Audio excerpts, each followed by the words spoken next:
Hi, everybody. This is Martha Hauser. I am discussing today the lesson I taught for an advanced creative writing class at Holman High School. I call this Critique as a Makeover. It is part of our Introduction to Workshop and Critique and Revision as part of a bigger unit. That's one of the centerpieces of the creative writing class that I was working with. And I'm hoping that you get as much out of hearing me talk about it as I got out of doing it. Let's launch into context for learning. Um, this creative writing class is an elective and it's for 11th and 12th graders mostly. When I wrote up this context for learning, I was planning for 27 kids, although we did have 2 drop and some other circumstances. But at the time I planned it, there were 12 boys, 14 girls, and 1 student who identifies as non-binary. The class demographic makeup really fairly closely matches Holman High School's itself. The class itself has 1 Hispanic student, 3 Asian American students, and 23 white students. And we do have a handful of students with 504 plans for ADHD. And 1 student is one of our Hmong students who is an English language learner. Most of our Asian students are Hmong at Holman High School. And if you look at our demographic makeup for the school itself, you'll see that it really fairly well reflects who we are as part of this group. This upperclassmen elective is one where the demographic change is the class itself, not so much the school. This class really used to be primarily only taken by students who had a career interest in writing. It was for kids who really wanted to pursue creative writing as either a class or a pursuit in college and after. And kids who naturally would do things like critique groups without us having to teach them that. And it's since shifted to a lot more kids who are just interested in filling the ELA credits. They heard it was fun. We're going to talk about that later, how that reputation has impacted some of us. Part of how we got to know what to do with these students is we did first week of term interest surveys, because this takes place fairly early in the creative writing curriculum, because they're going to use these critique and revision techniques all throughout the 9 weeks of the course. These surveys suggest that this class really had a particular interest in the horror genre. They really love it. And that's part of why we selected the first assignment that would be used for critique to be the fractured fairy tale, because that allows a lot of kids to go dark, like they really like to go dark. One thing that was really interesting is how many of them, almost the entire class, confessed to being perfectionists. They're really hard on themselves.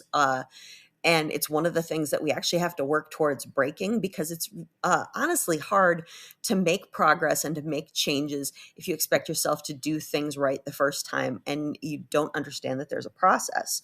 And that's part of why we teach this part of the class, is to break kids out of the idea that they have to get it right the first time. One good thing about them is that they are not hesitant to talk, and that there's no cliquishness, no, don't put me with that person, not a lot of personality conflicts. They really get along and they work with whoever they're put with, and they're really willing to talk, which is really helpful, especially because part of this assignment is that they have to get in small groups and they have to talk about one another's pieces. So the standard we're teaching to, and I'm kind of putting all the end result here at the beginning so we can walk through it. The curriculum standard is W.11-12.5. Develop and strengthen writing collaboratively and individually as needed by planning, revising, editing, rewriting, trying a new approach, focusing on addressing what is most significant for a specific purpose and audience. And at this advanced level, we really want them to get into a depth of knowledge that is not as common in the lower grades. They are what we expect of them as their kind of TSW unit goal is that the student will revise a draft by revision techniques and critique practice, both alone and in small group responses, to develop their revision changes. So they're expected to think through their own draft and work through one another's drafts to actually change their own work. The summative, therefore, is going to be that the student's going to submit a full revision. It will, for most of them, be the fractured fairy tale, but they can also choose another draft. It's one of the differentiation parts that we've incorporated. And they're going to submit that with a side-by-side comparison to their original draft to show their chosen changes. We want to be able to see what it is that they've done and how deeply they've thought about it. Part of this lesson is going over that we don't expect just proofreading or corrections, which some of them are really used to. We expect them to go deep. So the critique lesson that was particularly teaching, which is really part of a bigger unit. We ask that the student will identify their strengths and weaknesses as a writer. They're going to critique their peers, and they're going to use best practices, which we go over, and they have to do it with the intention of improving one another's writing. And they're going to support their critiques and their choices using details, examples, and highlighted specifics, which we talk through and walk them through, so they respond to their peers, both verbally and in writing. And part of how we do that is through these formative assessments. There's quite a few. At the top of my lesson, I do a post-it activity where we get their self-assessment of the class strengths and weaknesses. During the lesson, we do a guided practice, and then the next day they're going to do critique group practice where we observe. And then what they're actually going to turn in with the beautiful green highlights is that they've got a highlighted and marked copy of their peers' draft product, and they're going to write down certain things, and the rubric asks them to include their personal responses that are highlighted in specific ways. They're asked to address multiple different parts of fiction writing, and they're asked to make sure that they include written notes. So the critique lesson agenda, one by one, this is how we walked through it, and this is what I taught. My anticipatory set was the post-it self-reflection. We asked them just, what do you think you're great at? Tell us. And also, what do you think you need the most help with? We didn't ask them to put names on it because we're just sort of taking the temperature of the class. Because what we do with these is that we determine some of what the different practices later on in the course are going to be. Like if they don't know how to use pertinent details, there's a specific exercise that we'll incorporate later in the term. I did a 10-minute discussion on the differences between proofreading versus editing versus revision. I said that my theme was critique is a makeover, and we did it as if talking about how these are steps of a makeover. Proofreading might just be you've brushed your teeth, whereas when you're getting into revision, you're getting into something deeper, and it's a series of steps, and we want to lead them towards the deeper meanings there.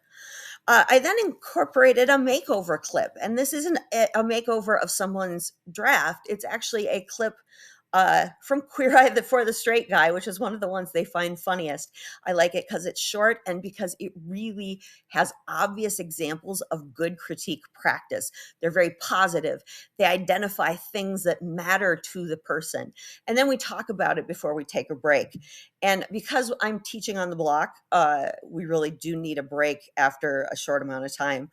They need to break up some of this with different things that we do, and it can't all be straightforward lecture or one thing at a time.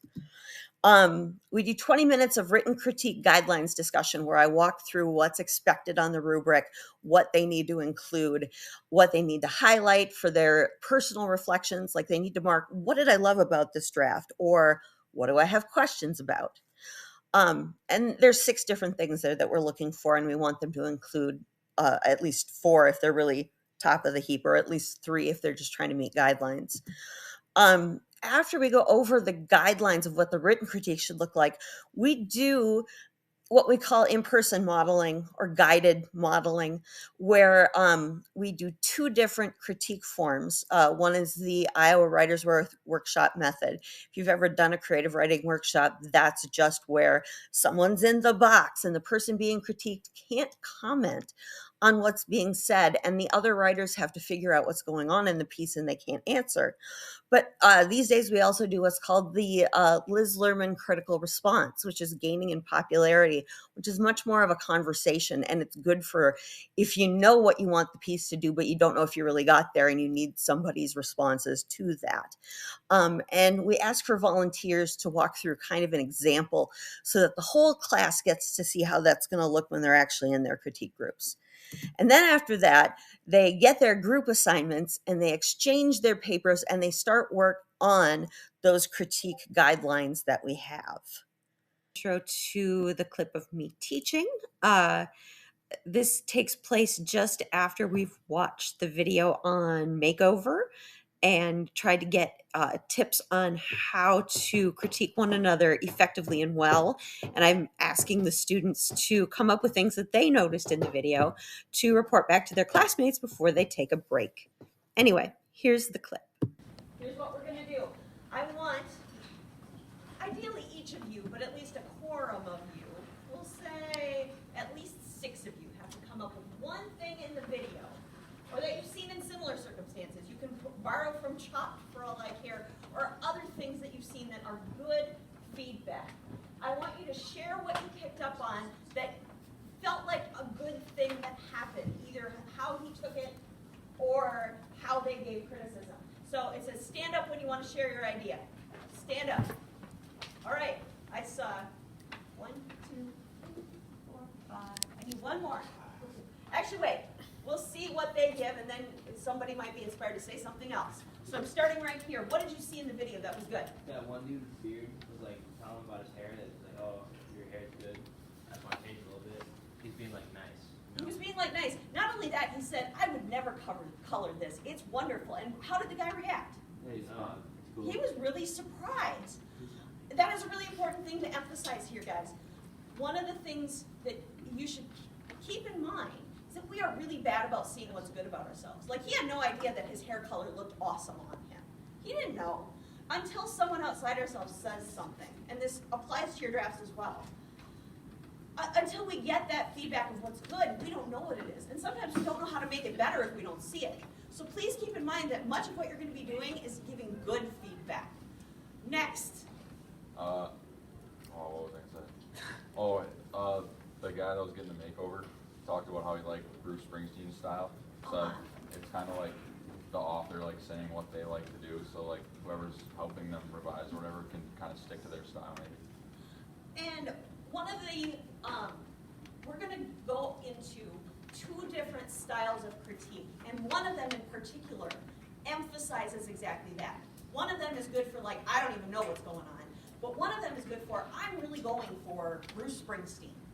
Like, but in a writing style. I'm really going for the darkest fairy tale ever. And you get to have that conversation, which you're going to be my guinea pig for later today. Following this lesson, which on the block, 90 minutes is a lot to fill, and I'm going to talk a little bit later about some of the road bumps in that. But I want to talk about how we knew where students are. This slide actually shows the group that struggled the most and the group that did the best with the actual part of the formative assessment that they turned in, because what we had them turn in was an example of the critiques that they got. So it included written critique.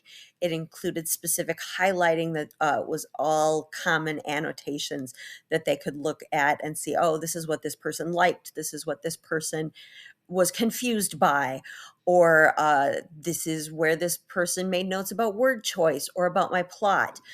They used kind of a common set of responses, the reader responses, elements of fiction, which were like plot, character, etc.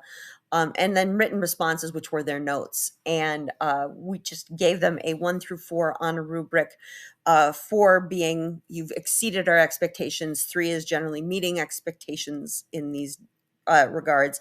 And we were looking for a specific number of types of feedback for each. So we needed at least 4 reader responses to get a 4 for that, or 4, 3, 2, 1.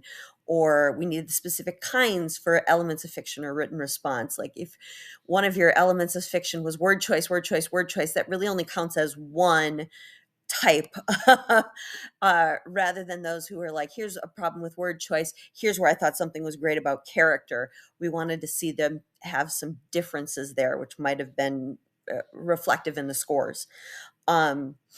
And in addition to these formative assessments, we were also looking at things like their self-assessment and their post-its. And we witnessed what was going on in all the different critique groups, and we just kind of took the temperature there. How was it going? Were they working things out? Were they giving good feedback or treating each other well or poorly?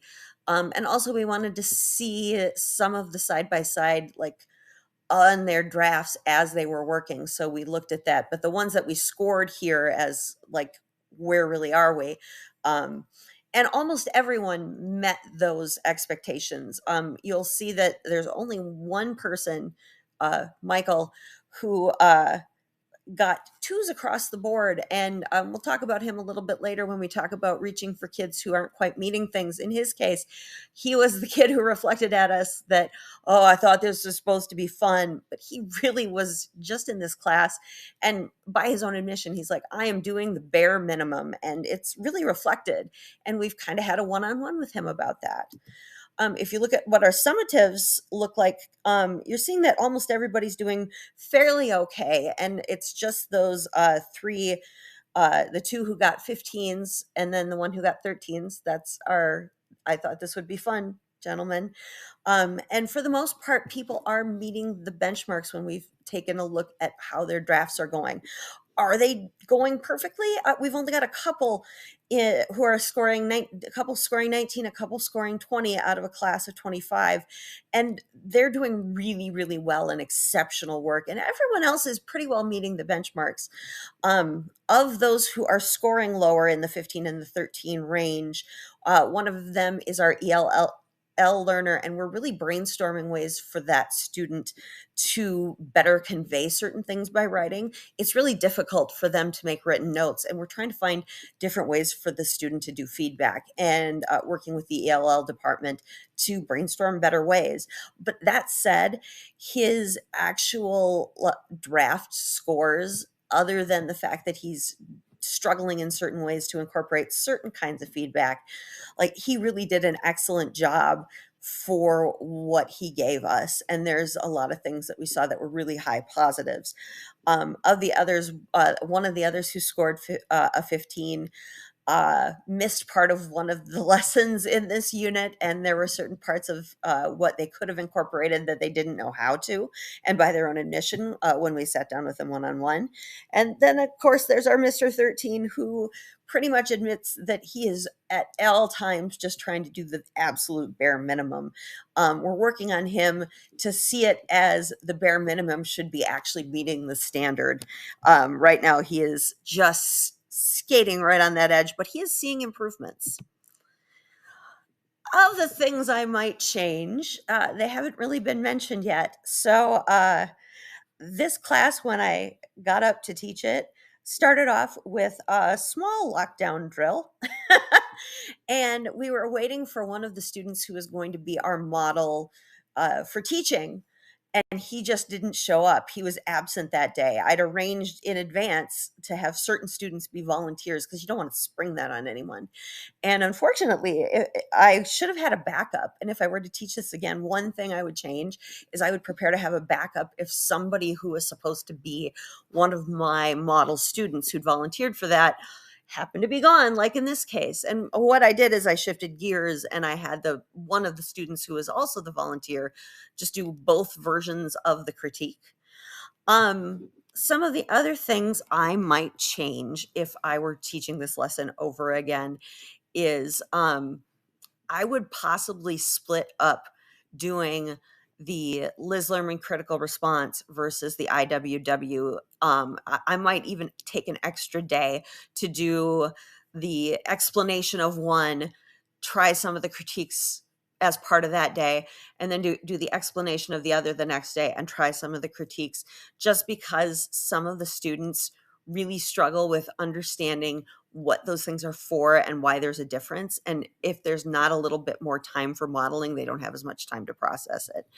And also, we're always brainstorming what to do about the demographic change, what to do about the fact that there are increasing numbers of students who are really just trying to do the bare minimum, where this used to be a really advanced course. So we have to think, how do we make sure that they meet the benchmarks along with the kids who live and breathe critique and are already having their own critique groups because they're in writing club or they're just those kind of kids. We got to meet both of them where they are.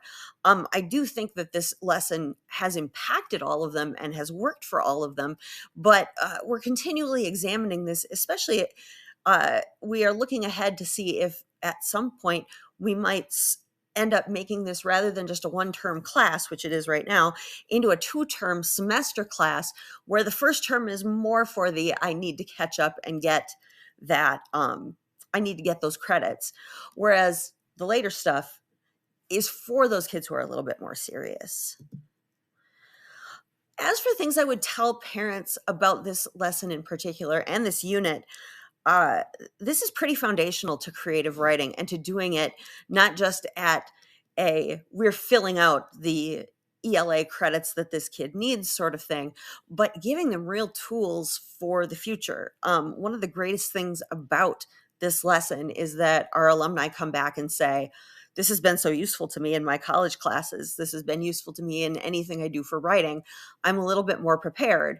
And it's really helpful for parents to know that this, even though it seems a little woo-woo to put a group of kids in a classroom and say, okay, now, what did you feel about this piece? What confused you? Those are really good pieces of feedback. And even if this seems a little basic, practicing it ends up giving kids tools to make that deeper analysis. And sometimes they really need it shown to them step by step the way that we do it. And finally, some of the next steps we have planned. Most of these kids actually are at least meeting benchmarks on this. For those who have learned it, one of the things we're looking at in terms of the post-it reviews and the other things we've come to understand is we take careful notes on what parts of fiction and what parts of writing those kids need most help on. And then we gear the rest of the term in small ways and in large ways towards how do we bolster up those elements and how do we help those kids learn the things that are not their strengths, and how do we help those kids identify what are their strengths a little bit better than they do at the top of the term. We rerun the post-it exercise at the end of the term, and it's always really illuminating because the kids are way clearer on what it is they know how to do very well and what it is they really struggle with and how they can approach it in the future. As for those who didn't, again, one of the students in question is our ELL learner, and we're really having to brainstorm how to serve him. And one of the things we're looking at is letting him use graphic organizers is really going to help. And we had one in place. It just is, he's a little resistant to using it. And we're looking at making that less of an here's an option and more of a here's the requirement for you, because he's much better at conveying what he's thinking that way. Um, it is a little bit hard to hold the hand of the kid who is basically there to tick the boxes at the very lowest level all across the board. But we are working on telling him that he will get more credit if he actually steps up and participates. And to be fair, one of the things we are seeing, we recently did another such exercise and we used a slightly different rubric for critique. He did a much better job when we framed it a little bit differently. And we think that if he also maybe uses graphic organizers, it might help him. It's not so much in a plan for him, but we're using it as an option for the kids across the board, honestly. Same goes for the other kid who scored about at a 15, is that we're looking at ways that we can scaffold this. And it's so much of the planning when we have a different demographic. And finally, we do have a few kids who are at that 20 out of 20 level, who are really top of the heap. And one of the things we've introduced is something called an artist statement. It's something that at college level and advanced levels, more and more programs are asking for people to write about their own writing, to explain their ways of thinking. And we've included that as ways to enrich what they're doing and saying, here, if you are going into this field, if you're really focusing on it, this is a thing you're going to want to do.